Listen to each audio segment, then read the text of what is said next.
are people who call themselves into parties and they give names that I belong to group A, I belong to group B, I belong to group C, and every group says, I am the only group that will go to Jannah. All the others will go to hell. Group A comes and says, I am the only one which is on Quran Sunnah. All the other groups will go to hell. Group B comes and tells me, I am the only group that will go to Jannah. All the other group will go to hell. Group C also comes and tells me the same thing. What do we do? When such a group comes, you ask them 3 questions. Number 1, that are you on the truth? And all the followers of all the group will say, yes, we are on the truth. No one will say we're not on the truth. Then the second question you ask them, that do you believe in truth? And all of them will say, yes, we believe in the truth. Group A will also say, Group B will also say, Group C will also say. Ask them the third question, are you a masoom? Are you innocent? Are you sinless? And if someone says yes, then you have to tell him he's wrong. Only the messengers are masoom. No human being can be sinless or innocent. And if he says, no, I'm not a masoom, then that solves the problem. That means we can differ. As long as we want to be on the truth, as long as we believe we are in the truth. So what we have to do, that when we find people differing, we have to call them to the truth by evidence from the Quran and Sunnah. From the evidence of Quran and Sunnah. Quote them the verse of the Quran and tell them this is what Allah says. Quote them the hadith and tell this is what the Prophet said. And if truly he says he's on the truth and he believes on the truth, to any Muslim who says he wants to be on truth, when you show him the verse of the Quran and when you show him the hadith, authentic hadith, inshallah he will have to agree with it. There are few issues in which there can be hadiths which can have 2 meanings. Very few. Like the hadith in which the Prophet told the Sahabas that do not pray Asr until you reach Banu Qurayza.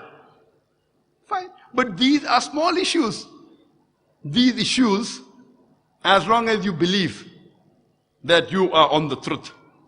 And when the reference of the Quran is shown to you, believe me, if every Muslim asks the other Muslim, قُلْ هَاتُوا بُرْهَانَكُمْ, produce your proof, in kuntum sadiqeen, but if you're truthful, most of your problems will be solved. Now the references I gave from the Quran, I told you chapter number, verse number, chapter number, verse number. When I quoted hadith, I gave you references. If someone is pulling a fast one, he will not give references. And you can check it up. Today is very easy to check, previously difficult. Now, you go on the internet and type, you will come to know whether the hadith is sahih or not. Very easy. Age of science and technology. It's very easy. It's very easy. Believe me, if we follow this key of Qul Hatu Burhanakum, produce your proof, in kuntum sadiqin, but if you're truthful, what we realize that almost all, or if not all, majority, more than 90% of our differences will be solved. There will yet be 10% there, but that will not be the core things. That will not be core differences. Whether you put your knees first or your hand first, as long as you believe you are following in the messenger, and the hadith can be interpreted in 2 ways, inshallah Allah will accept your prayer. As long as you want to follow the Quran and the Sahih hadith. Most of the differences that are there, if someone asks me any question, I ask him a simple thing, where is it mentioned in the Quran? Show me. Which hadith says that? You show me, I will follow it.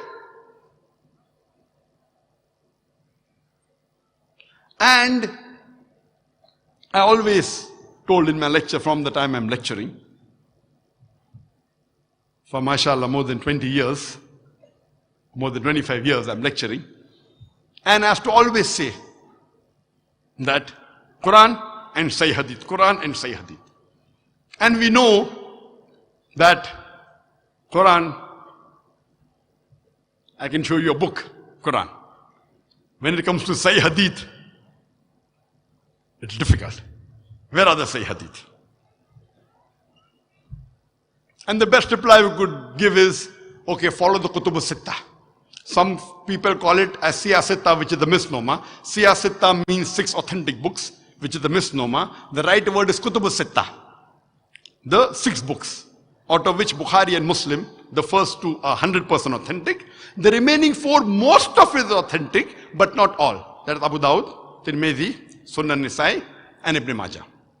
Some of the scholars even put Muwatta Malik instead of Ibn Majah. But the scholars agree that if you read the 6 books of hadith, most of your fiqh and issues would be solved. So I have to always say, okay, now Kutub al-Sittah, but again voluminous.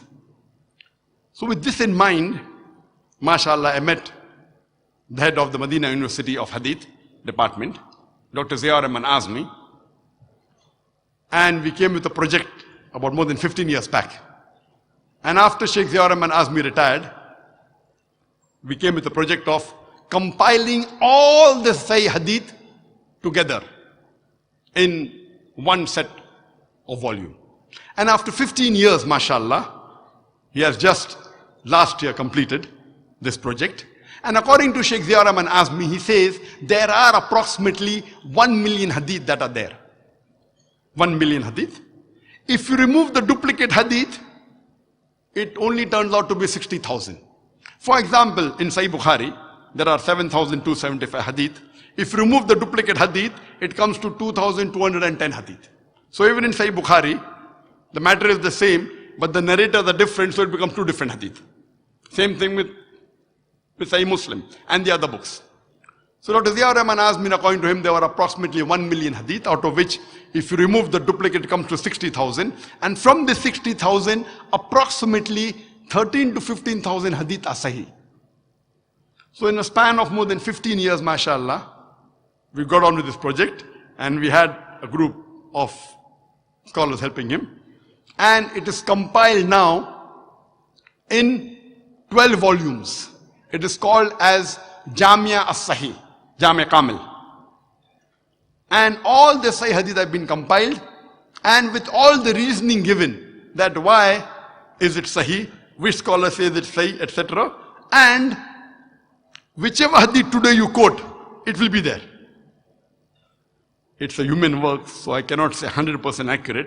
We can safely say that more than 95% chances, any Hadith you quote will be there. It will say this Hadith is there, and it is there in Bukhari, chapter number 1, Hadith number 8, or whatever it is. And it is also repeated in Sahih Muslim, etc. So now, this Jami Sahih Kamil, which is in 12 volumes, has been made into a Mukhtasar. That means the reasoning has been removed, and it is now coming even in 5 volumes.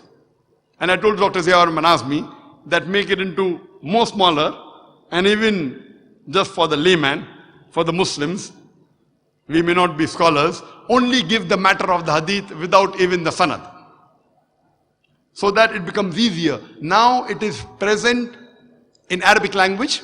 It is published by Darus Salam in Riyadh, and inshallah very shortly we will translate it into English, Urdu, and then Bangla, inshallah.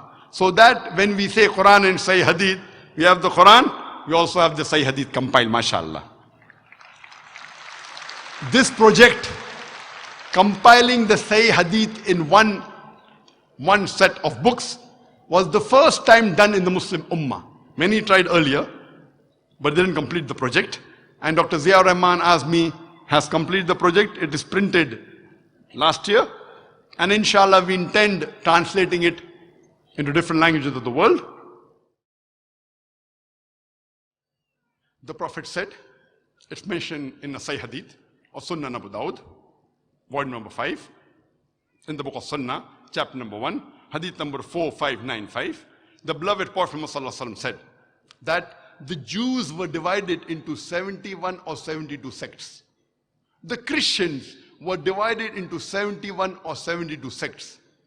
And my ummah, my community will be divided into 73 sects. The next hadith.